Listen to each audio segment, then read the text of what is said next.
네, 반갑습니다, 여러분. 오늘 인스파이어 집회 오신 여러분 진심으로 환영합니다. 우리 오늘 나갈 본문 고린도전서 6장 말씀이죠. 오늘 우리가 읽은 이 고린도전서 6장은 그냥 우리가 통독을 해보면 굉장히 좀 난해하고 뒤죽박죽한 그런 글처럼 좀 이해되기가 쉬운 그런 본문이지만 실제로 저희가 잘 이 말씀을 뜯어보면은 사도 바울이 굉장히 정교하게 이 내용을 이제 전개해가고 있는 것을 우리가 알 수가 있습니다. 그래서 일단 우리가 이제 고린도전서 6장 말씀을 좀 보기 위해서 이전에 했던 지난주에 했던 말씀의 핵심을 함께 좀 살펴봤으면 좋겠거든요. 자, 5장 복습입니다. 5장 말씀에 어떤 내용이 있었냐 하면은 범죄한 자를 징계하지 않은 고린도 교회의 직무유기를 이제 사도 바울이 책망했고, 죄냐 아니냐를 하나님의 기준에서 판단하지 않고 자의적으로 판단해버린 고린도 교회를 이제 책망했던, 교만함을 책망했던 이야기가 이제 등장하죠. 그 다음에 또 하나의 내용은 뭐였냐면은 이렇게 범죄한 자가 교회 안에서 누룩과 같은 그런 존재이기 때문에 모든 공동체를 힘들게 하고 퍼뜨릴 수 있다, 그러니까 무너뜨릴 수 있다. 그래서 교회 안에서 누룩을 제거할 뿐만 아니라 너희 개개인 안에 있는 묵은 누룩들도 제거해야만 교회와 개인이 거룩과 순결에 이룰 수 있다라는 말씀이 이제 고린도전서 5장 말씀이었습니다. 오늘 6장 말씀은요, 크게 이제 두 부류로 구조가 나눠져 있거든요. 근데 중심은 이제 6장 12절 말씀인 것 같아요. 이건 이제 제 개인적인 견해입니다. 다른 목사님도 다르게 얘기할 수 있어요. 근데 제가 연구해 보니까 이제 이런 구조로 돼 있는 것 같아요. 근데 중심이 6장 12절입니다. 모든 것이 가하나 다 유익한 것이 아니다. 그래서 이제 모든 것이 다 가하다는 얘기는 그리스도인들에게 주어진 자유를 의미합니다. 우리는 율법에 이제 구속을 받지 않고 자유한 자들이 됐죠. 자유한 자들이 되었는데, 자유하다고 해서 그냥 그리스도인들이 아무렇게나 살면 되느냐라는 문제를 이제 사도 바울이 먼저 얘기하는 게 뭐냐면 성도 간의 소속 문제를 가지고 이제 그리스도인의 자유에 대한 얘기들을 하기 시작해요. 아마 성도 간의 소속 문제를 먼저 언급하게 된 이유가 바로 앞전에 이제 교회 안에 있는 어떤 범죄한 자들에 대한 어떤 교회의 권징 혹은 이제 치리를 얘기를 했기 때문에, 이제 그것과 연장선으로 이제 교회 안에서 그런 치리와 관련해서 다툼이 일어날 수 있잖아요. 혹은 뭐 지금 고린도 교회의 어떤 분쟁에 대한 얘기들을 이제 사도 바울이 계속 언급을 하고 있기 때문에 그런 분쟁이 세상 법정에서 소송으로 이제 갈 수 있는 문제들이 충분히 있기 때문에 너희가 그런 자유를 가지고 있다 그래도 그렇게 하지 않았으면 좋겠어 라는 어떤 사도 바울의 견해를 먼저 6장 1절부터 12절 사이에 있습니다. 그러니까 다시 말하면 성도 간의 소송 문제가 생겼을 때 이것이 교회 안에서 해결이 돼야 되는데 교회가 지금 그거를 해결을 잘 못하고 있다는 거예요. 고린도 교회가. 그러니까 5장에서 우리가 살펴봤던 게 뭐냐면 고린도 교회의 직무유기였잖아요. 범죄한 자들에 대한 처분을 고린도 교회가 내리지 않는 직무유기에 대해서 얘기를 했기 때문에 이 성도 간의 소송의 문제도 지금 고린도 교회가 제대로 역할을 하지 못하고 처리를 하지 못하는 직무유기를 이제 언급을 하면서 동시에 이제 그리스도인의 어떤 자유의 문제까지도 사도 바울이 이제 언급하는 그런 맥락으로서 이제 6장 앞부분에는 성도 간의 소송 문제가 먼저 나오는 것 같습니다. 그리고 이제 뒷부분은 이제 음행에 대한 문제로 들어가기 시작해요. 음행에 대한 문제는 이제 5장에서도 한번 나왔습니다. 5장에서는 초점 자체가 이제 범죄한 교인들을 고린도 교회가 왜 치리하지 않느냐. 그래서 고린도 교회의 직무유기나 교만함에 대해서 포커스가 맞춰져 있긴 했지만 5장에 이미 범죄한 고린도 교회의 성도가 이제 음행을 범한 자였죠. 그래서 이제 5장부터 음행이 계속해서 이제 복선으로 깔려져서 나오고, 오늘 본문에서 이제 음행이 본격적으로 다루어지고, 이제 다음 시간, 다음 주가 되겠죠. 7장으로 넘어가서는 이제 결혼에 대한 문제로 이제 본격적으로 사도 바울이 권면을 하기 시작합니다. 그래서 이제 이런 구조를 가지고 진행이 되고 있고, 그 다음에 이제 이런 고린도전서 6장이 5장과 어떤 맥락 속에서 지금 진행이 되며, 그 다음에 고린도 교회의 직무유기나 교만함에서 이제 논지가 초점이 그리스도인의 자유로 이제 자연스럽게 이제 넘어가고 있는 과정이다라는 걸 여러분들이 이제 이해하시면서 6장 말씀을 함께 보면 좋을 것 같아요. 자, 6장 1절 말씀입니다. 성도 간의 갈등이 있을 때 너희가 이렇게 하면 안 된다라고 이제 사도 바울이 얘기를 하는 거예요.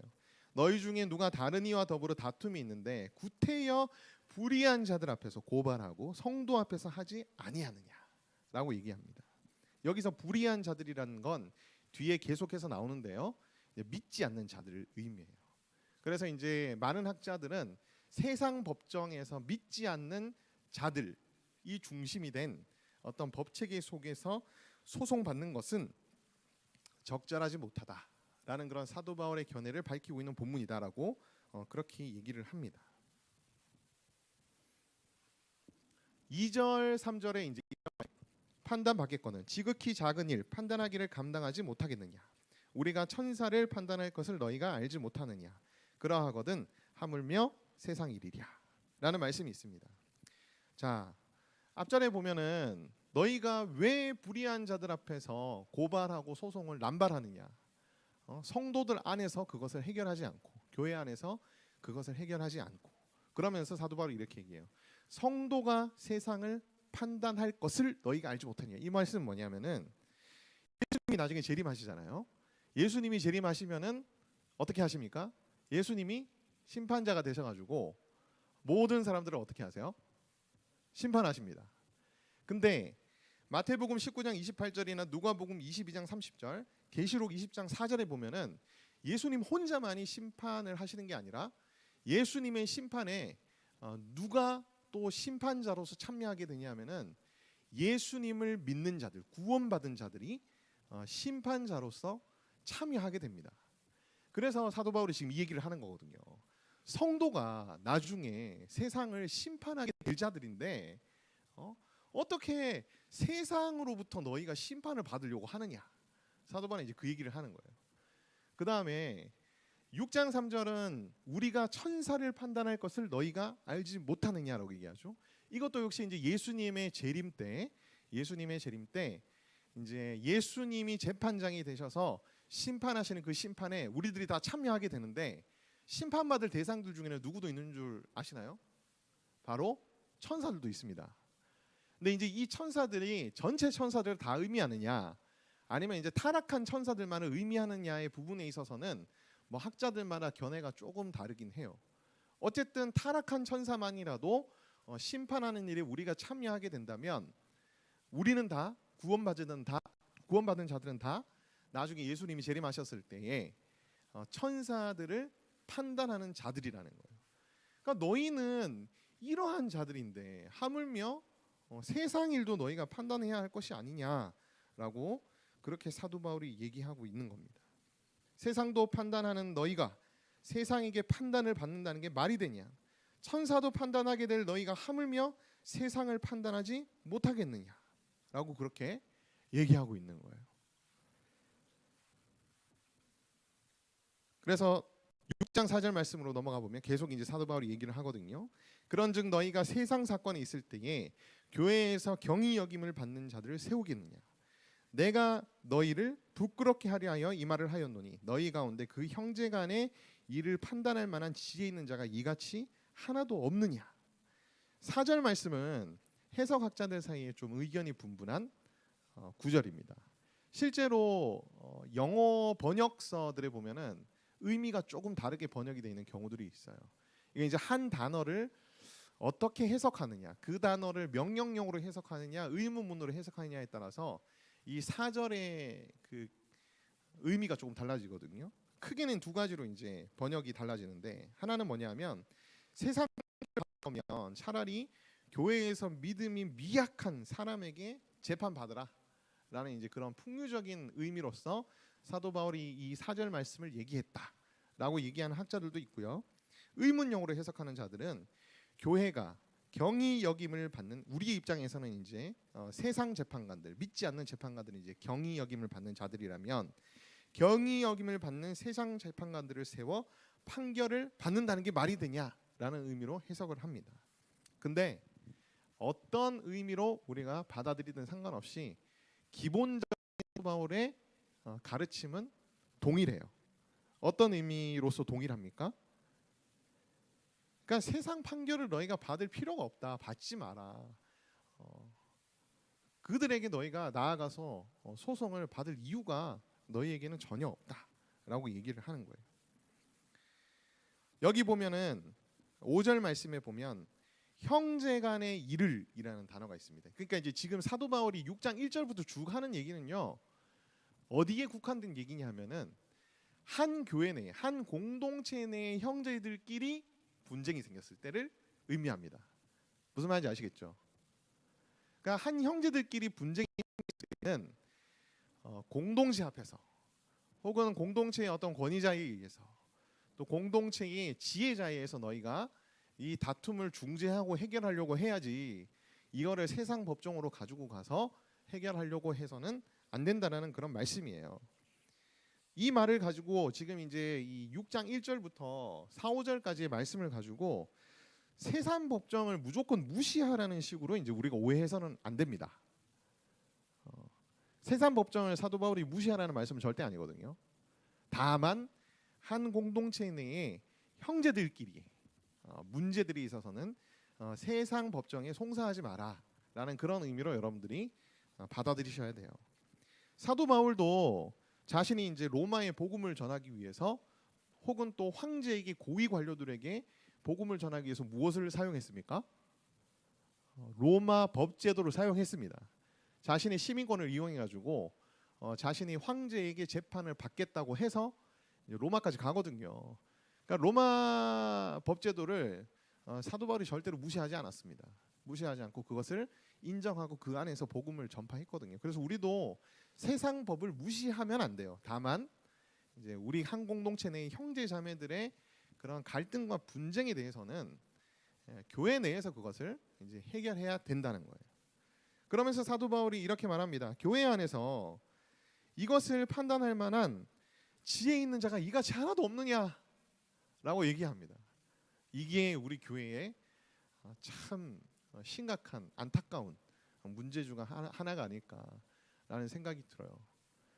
그러니까 한편으로는 이런 어떤 문제를 중재하고 조율할 지혜로운 자, 모든 사람들이 볼 때도 인정할 만한 지혜로운 자가 없는 것도 참 우리 교회의 안타까운 문제고, 설사 공동체 안에서 이런 지혜자에 의해서 판단이 내려져도 그것을 받아들이지 못하고 자신이 손해보고 억울한 거를 이렇게 수용하지 못해서 세상 목적으로 끌고 가는 우리의 어떻게 보면 이기심도 사실 문제라는 것을 우리가 이제 이 말씀을 통해서 좀 살펴볼 수 있습니다.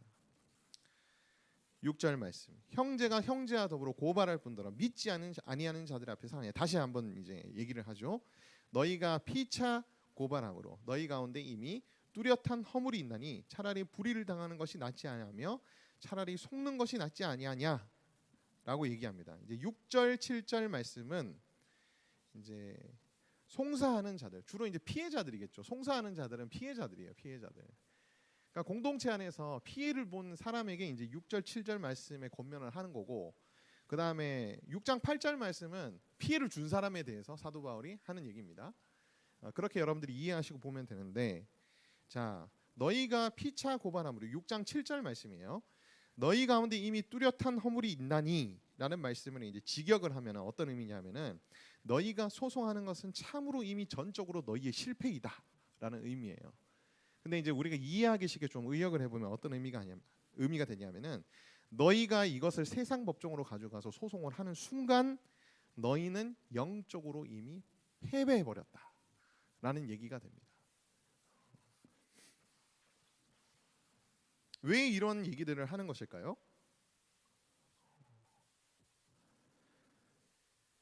이렇게 송사를 계속 진행하다 보면은 여러분, 우리가 이 분노에 잠식당하기도 쉽고, 그렇죠?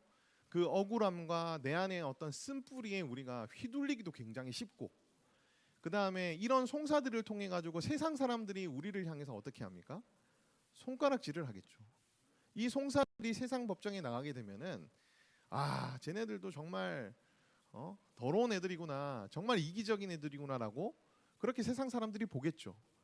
그러니까 우리 개인으로도 그렇고 교회적으로도 그렇고 이것이 이미 우리의 패배가 돼버린 거예요. 패배가 돼버렸기 때문에 너희가 이것을 가지고 믿지 아니하는 자들 앞에서 송사하는 것은 합당하지 못하다라고 사도 바울이 얘기하는 것입니다. 그러면서 차라리 불의를 당하는 것이 낫지 아니하냐, 차라리 속는 것이 낫지 아니하냐. 영적 손해를 볼 바에야 너희가 그냥 불의를 당하는 것이, 속는 것이 낫지 아니하냐라고 얘기를 하는 겁니다. 그러면 이제 지난 시간에 오신 분들은 그런 얘기 하겠죠. 지난 시간에 목사님이 5장 말씀 쭉 보면서 불의를 기뻐하지 말라고 얘기했는데 이거 그냥 참으라고?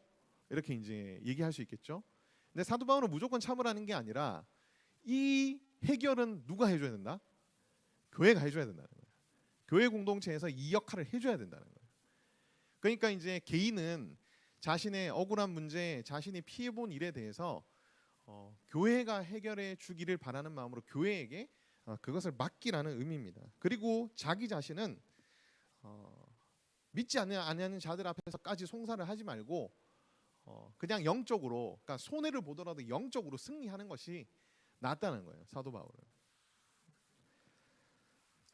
근데 우리가 한 가지 좀 이런 이야기를 듣다 보면은 좀 답답한 부분이 있습니다. 바울의 말처럼 교회의 판결에 맡긴다고 해서 그것이 구속력이 있는 건 아니잖아요. 그렇죠? 뭐 내가 이제 경제적으로 손실을 보면 민사소송에서는 어떻게 합니까? 구상권 혹은 이제 또 가압류를 통해 가지고 나한테 이제 그 피해 보상을 돌려주잖아요.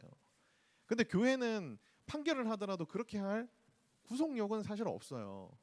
구속력이 없다 보니까 이걸 교회에 맡겼다고 해서 세상 법정에서처럼 완벽하게 내 손해가 복구되는 걸까?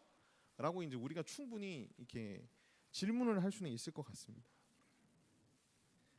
근데 사도 바울은 그럼에도 불구하고 일단 교회의 판결에 맡기고 용서하며 모든 결과를 하나님 손에 맡겨라 라고 얘기해요. 그렇지 않으면 너희가 부정적인 감정에 잠식당하고 교회 자체도 영적으로 굉장히 큰 손실을 볼 것이다 라고 얘기합니다. 여러분들은 어느 교회에 다니고 계신지 모르겠지만 이 세상 법정 앞에 송사하지 않은 교회가 없을 정도로 이 교회가 지금은 굉장한 어떤 분쟁 속에 이제 휩싸여 있다라고 안타깝지만 얘기할 수밖에 없는 것 같아요. 이 사도 바울의 지금 이 6장에서의 권면이 무색할 정도로 어떤 사람은 불의를 행하고 속이면서, 어떤 사람은 그것을 인정하고 그것을 수용하지 못하고 정말 그래도 내가 손해 본 거는 내가 완벽하게 복구해야 돼라는 마음을 가지고 어떻게든지 세상 법정에서까지 가지고 가서 내 어떤 의로움을 관철시키려고 하는 어떤 그런 모습들이 사실 교회 안에 굉장히 많다 보니까 이 교회 안에 어떤 판결, 그다음에 이제 판단할 수 있는 어떤 장치들이 있음에도 불구하고 지금 현재의 교회들은 세상 법정으로 이 문제를 굉장히 많이 가지고 가서 이제 해결을 하는 편입니다. 근데 우리가 결론은 잘 알잖아요. 그러한 세상 법정에서의 판결로 인해서 이것이 기사화되고 그다음에 이제 언론에 계속 이제 오르락 내리락 하면서 사실 안 믿는 사람들이 이제 교회에 대해서 손가락질하고 그다음에 이제 비난하는 것을 우리가 알고 있잖아요. 그죠? 그것만 봐도 왜 너희가 되도록이면 이제 형제간의 문제에 대해서는, 형제간에 일어난 일에 대해서는 이제 송사하지 마라라고 하는지를 여러분들이 아마 충분히 이해하실 수 있을 거예요. 그래서 이건 이제 우리 현실의 문제입니다. 현실의 문제. 우리 현실의 문제는 이렇지만은 우리는 이제 현실에 뭐랄까 순응하는 사람이 되면 안 되죠. 그죠? 하나님의 능력으로, 하나님의 은혜로 우리가 나중에 교회의 지도자가 되었을 때, 뭐 여기는 목사가 되실 분들도 계실 거고, 그 다음에 어떤 분들은 장로가 되실 분들도 있을 거고, 권사님이 되실 분들도 있을 거고, 안수 집사님이 되신 분들도 있겠죠. 여러분들이 그러한 교회에 있어서의 좀 뭐랄까 지도자가 되신다면은 이 말씀을 반드시 꼭 여러분들이 이제 기억하셔가지고 조금 더 교회가 온전하게 이러한 문제들을 해결해 갈 수 있게끔 여러분들이 노력하시면 좋을 것 같아요. 우리 그렇게 기도하고 그렇게 소망했으면 좋겠습니다. 아멘. 자, 9절 말씀입니다. 불의한 자가 하나님 나라를 유업으로 받지 못할 줄을 알지 못하느냐.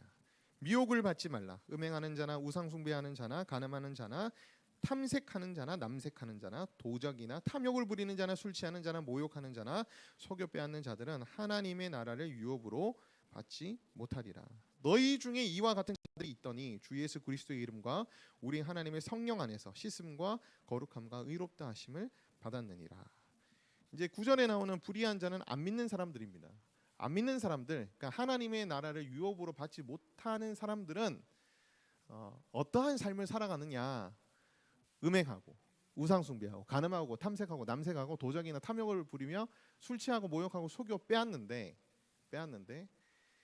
너희는 과거에 이런 불의한 자와 같은 자였지만 주 예수 그리스도의 이름과 우리 하나님의 성령 안에서 씻음과 거룩하심과 의롭다 하심을 받았으니까 이제는 그렇게 살면 안 된다라고 사도 바울이 얘기하는 본문이에요. 이 본문을 가지고 근데 불의한 자를 우리가 예수님을 이미 영접하고 구원받은 자로 정의를 내려버리면 무슨 일이 발생합니까? 이러한 범죄들을 저지르면 구원을 잃어버린다는 식으로 이해할 수 있거든요. 그래서 이제 이 불의한 자를 구원을 받은 자로 이제 이해하시면 절대로 안 됩니다. 그리고 이 앞절에서도 계속 불의한 자에 대해서는 믿지 아니하는 자로 딱 규정해서 지금 얘기를 계속 하고 있기 때문에 여러분들이 혼란스러워 하시지는 않았으면 좋겠어요. 다만 여러분들이 예수님을 믿기 전에 불의한 자였을 때에는 이러한 죄악들에 여러분들이 노출이 돼 있었지만 이제는 여러분들이 씻음과 거룩함과 의롭게 하심을 받았기 때문에 이제는 이런 것들에서부터 어떻게 해야 된다? 자유로워져야 된다. 이런 죄악들을 저지르면 안 된다라고 사도 바울이 얘기하고 있는 것입니다. 세상 송사에 대한 문제에서도 구별돼야 되며 이러한 것들 속에서도 구별되어야 된다는 거예요. 지금 시대의 도덕적 관점에서는 이거 당연히 그냥 도덕적인 관점에서도 사회적인 관점에서도 죄인데라고 하는 부분들이 많겠지만은 그 당시에는 사실 이게 왜 사회적으로 죄가 되지 않은 부분들이 굉장히 많습니다. 뭐 우상숭배는 그 당시 사람들 다 우상숭배했고요. 음행은 여러분 인류 역사상 가장 음란했을 때가 언제인 줄 알아요? 로마 그리스 시대예요. 로마 그리스 시대가 인류 역사상 가장 음란했던 시대입니다.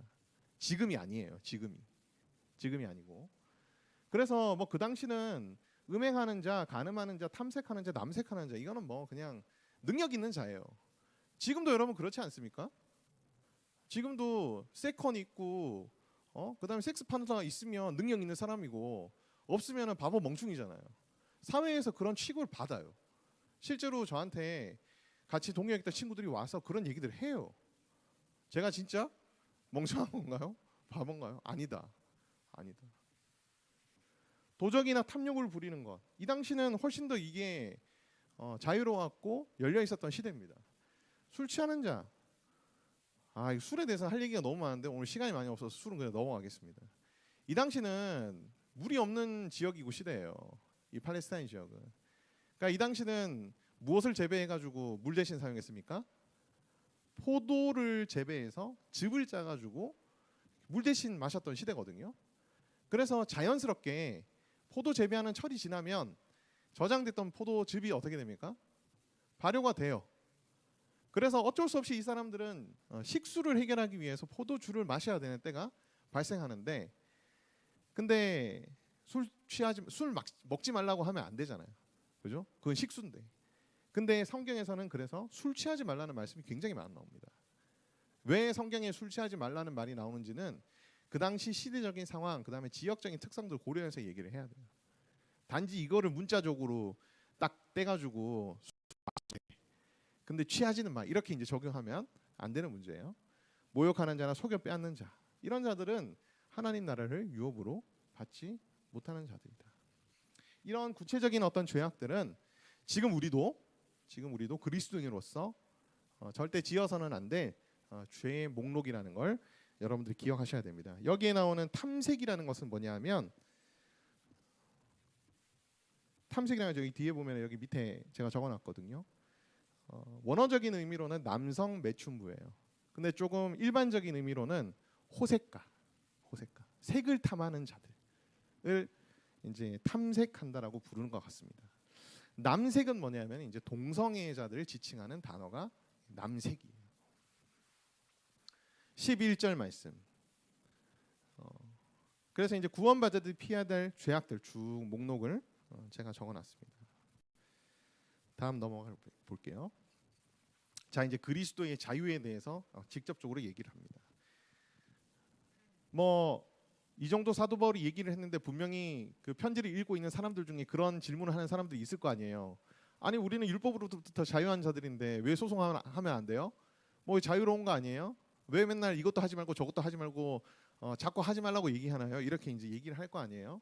그 당시에도 그리스도인의 자유를 잘못 적용해서 방종으로 치닫는 자유주의자들이 있었습니다. 그 자유주의자들이 늘상 했던 얘기가 뭐냐면은 우리는 모든 것이 가합니다 라는 얘기였어요. 행함이 구원의 근거가 되지 않으므로 모든 것이 가하다는 것이 이제 자유주의자들의 주장이었던 거예요. 근데 여기에 대해서 사도 바울이 무엇이라고 얘기했냐면은 모든 것이 내게 가한데, 그러니까 사도 바울 자기 자신을 이제 적용해가지고 대입해서 얘기하는 거예요. 그래, 너네들 말들처럼 모든 것이 가한 게 맞긴 한데 그것들이 다 유익이 되는 건 아니야. 어떤 의미에서 이제 유익이 안 되냐 하면은 자칫하다가는 거기에 얽매일 수 있다는 거예요. 얽매일 수 있다는 얘기는 무슨 의미냐면은 종속돼 버리고 노예가 된다는 그런 의미입니다. 뭐 쉽게 얘기해서 요즘 여러분 마약 문제, 펜타닐 엄청나게 문제가 많이 되잖아요. 우린 그리스도 안에서 자유해라고 얘기하면서 마약에 펜타닐에 손을 대기 시작한 순간부터 우리는 우리의 의지로 거기서부터 벗어나올 수 없을 정도로 노예가 돼버리고 거기에 종속이 돼버려요. 그래서 사도 바울은 너희에게 모든 것을 할 수 있는 자유가 있지만 다 유익한 게 아니고 또 얽매이지 않기 위해서 나는 특별히 모든 것이 가하다고 해서 다 하지 않아 라고 이제 사도 바울이 얘기하는 것입니다. 특별히 죄악의 노예, 죄악에 얽매이지 않도록 모든 것이 가하지만은 내가 마음대로 내 자유를 가지고 하진 않는다라고 사도 바울이 얘기를 하는 거예요. 자유주의자들의 두 번째 주장은 뭐냐면은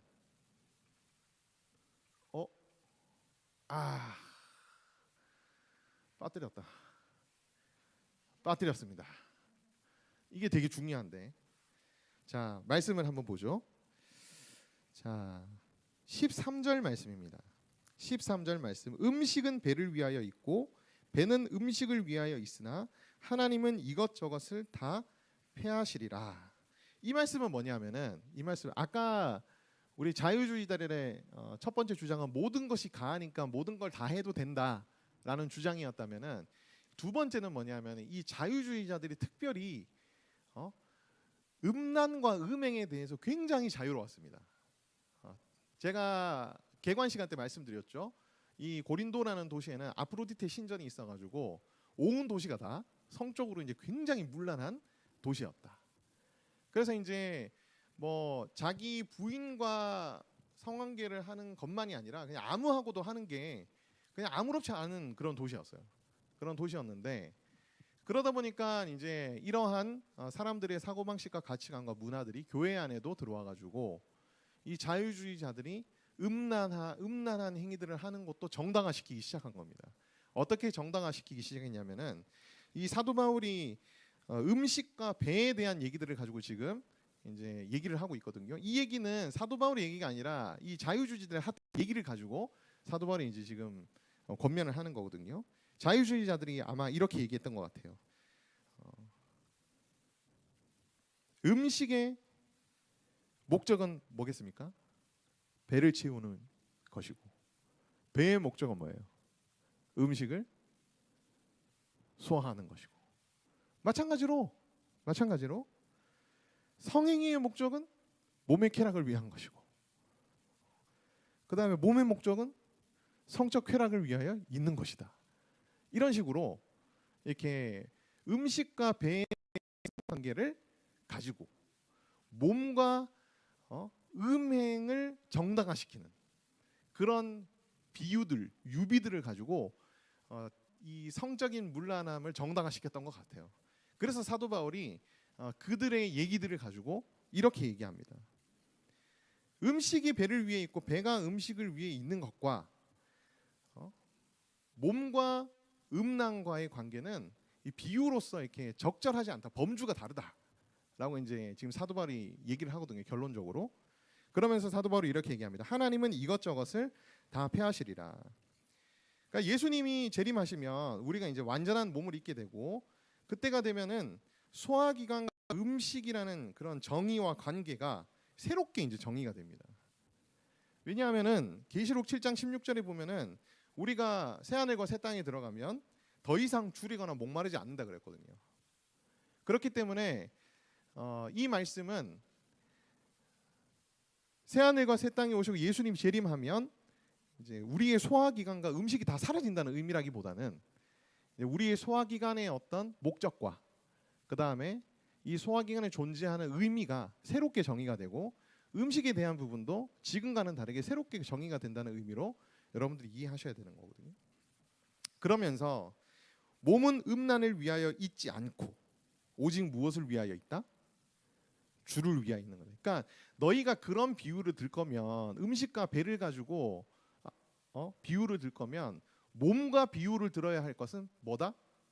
주님이라는 거예요. 주님. 음란이 아니라 몸과 비유를 들어야 될 거는 주님이라는 거예요. 왜? 몸의 목적은 무엇입니까? 주님을 위하여 있는 것이거든요. 그리고 주님도 무엇을 위하여 있는 것이라고 말합니까?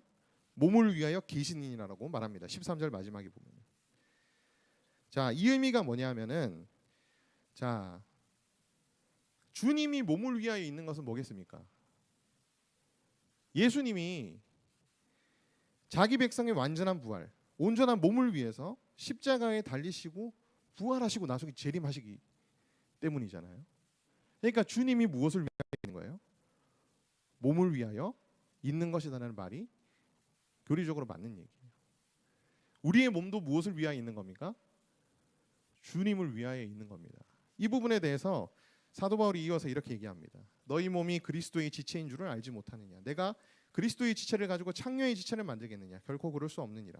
창녀와 합하는 자는 그와 한 몸인 줄을 알지 못하느냐? 일렀을 때 둘이 한 육체가 된다 하셨나니 주와 합하는 자는 한 영이니라. 음행을 피하라. 주가 너희는 너희 자신의 것이 아니라 너희 몸을 너희가 하나님께로부터 받은 바 너희 가운데 계신 성령의 전인 줄 알지 못하느냐? 너희는 너희 자신의 것이 아니라 값으로 산 것이 되었다 라고 말씀합니다. 그러니까 우리 몸은 누구를 위하여 있는 거죠? 주님의 것이니까 주님을 위하여 있는 것이죠. 자, 15절 말씀으로 다시 돌아와서 너희 몸이 그리스도의 지체인 줄을 알지 못하느냐?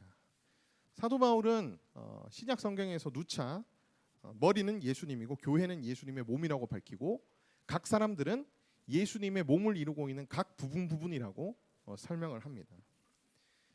그래서 우리 몸은 그리스도의 한 부분, 그리스도의 몸의 한 부분이라는 거. 어떤 사람은 손톱이 될 수도 있고, 어떤 사람은 뭐 털이 될 수도 있고, 어떤 사람은 위가 될 수도 있고, 어떤 사람은 땅구멍이 될 수도 있고, 눈이 될 수도 있고, 그렇게 이제 한 지체라는 거예요. 내가 그리스도의 지체를 가지고 창녀의 지체를 만들겠느냐? 자, 16절에 보면은 창녀와 합하는 자는 그와 한 몸인 줄을 알지 못하느냐? 이 말씀 여러분들이 주의해서 보셔야 됩니다. 자, 창녀와 합한다는 얘기는 창녀와 무슨 관계를 맺는다는 얘기죠? 성적인 관계를 맺는다는 얘기예요. 근데 성적인 관계를 맺는다는 것을 사도 바울이 뭐라고 얘기합니까? 한 몸을 이룬다라고 얘기합니다. 한 몸을 이룬다고 얘기해요. 자, 이와 비슷한 성경의 가르침이 결혼에 대한 가르침이죠. 결혼은 두 사람이 어떻게 되는 거죠? 하나가 되는 것이죠.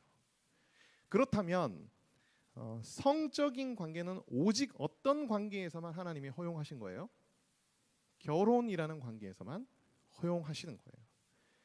근데 결혼 관계에서 성적인 관계를 맺지 않고 그 외의 관계에서 성적인 관계를 맺으면 창녀와 합하는 것과 마찬가지의 결과를 낳을 수가 있다는 것입니다.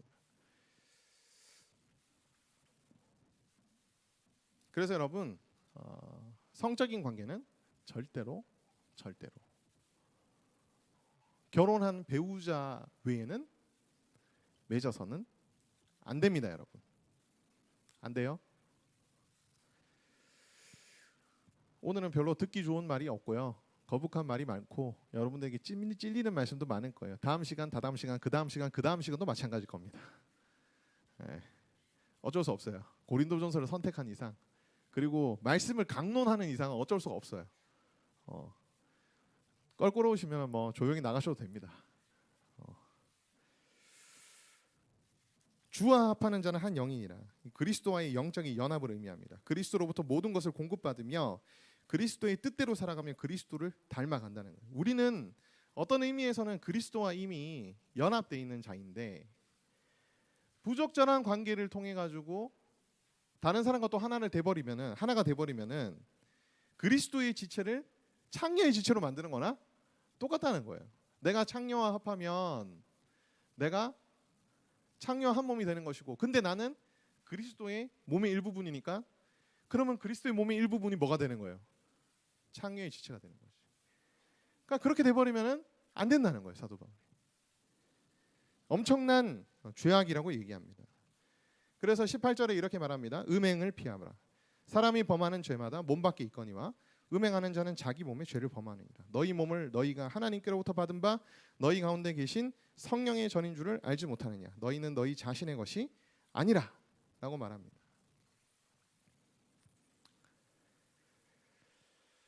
음행의 특징이에요. 음행의 특징은 뭐냐면 자기 몸을 공격합니다. 자기 몸을 공격하는 게 음행의 특징인데 여기 아주 중요한 말씀이 있죠. 너희 몸은 뭐예요? 성령님이 거하시는 전이라는 거예요. 그러면 우리는 음행을 저지르면은 무엇을 공격하는 겁니까? 결론적으로 성령의 전을 공격하는 것이고, 내가 예수님과 합해져 있기 때문에 예수님의 몸의 지체를 어떻게 하는 거예요? 공격하는 거예요. 그러한 범죄가 바로 음행이라는 것입니다. 음행. 그래서 죄악들 중에서도 조금은 다른 죄악들과는 좀 다른, 좀 특별한 죄악 중에 하나가 이제 음행이라는 죄악이에요. 그래서 사도 바울은 고린도 교회가 워낙에 이 음행에 너무나 문란해져 있다 보니까, 이 성적인 문제는 문란해져 있다 보니까 이걸 더 강조하는 부분도 있고, 그 당시 시대 자체가 여러분 제가 아까 말씀드렸죠. 굉장히 성적으로 문란하고 자유로운 시대였기 때문에 이 부분을 사도 바울이 특별히 강조를 하는 거예요. 너희가 거룩하고 구별된 자로서 서 있으려면 이 성적인 문제에서부터 거룩해져라. 구별되어라. 일반적인 세상 사람과는 다르게 구별되어야 된다. 라고 얘기하는 것입니다.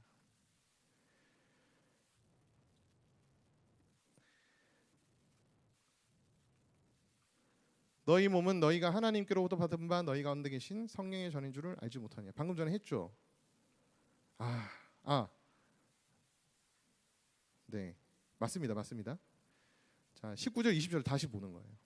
내 값으로 산 것이 되었으니 그런즉 너희 몸으로 하나님께 영광을 돌리라. 이 신자들의 삶과 몸은 우리 자신의 것이 아니라 얘기합니다. 우리 자신의 것이 아니기 때문에 음행을 하면서 우리의 몸을 자기 마음대로 써서도 안 되는 이유가 여기에 있는 거예요. 우리의 몸은 우리 자신의 것이 아니라 예수 그리스도의 피값으로 하나님께서 자신의 소유 삼으신 것이거든요. 그래서 우리는 주님의 것입니다. 우리의 몸도 주님의 것이에요. 그래서 우리의 몸으로 어떻게 해야 합니까?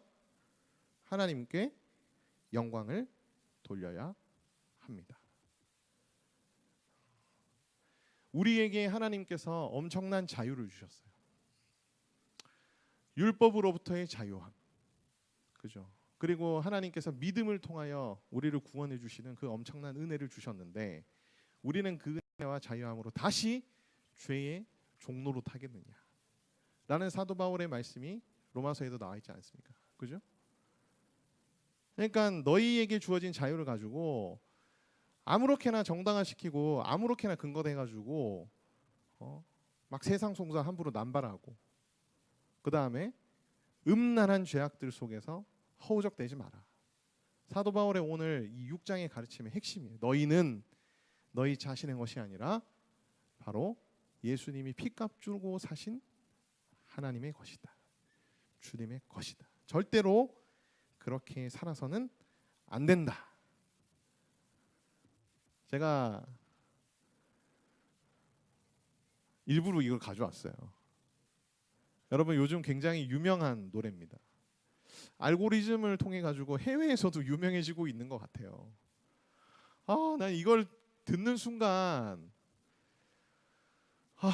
얼마나 낯뜨겁고 얼마나 부끄러운지. 여러분 이 가사를 보면 이게 제가 차마 이게 입으로 이게 말씀드리기가 좀 그런 가사들이 있어요.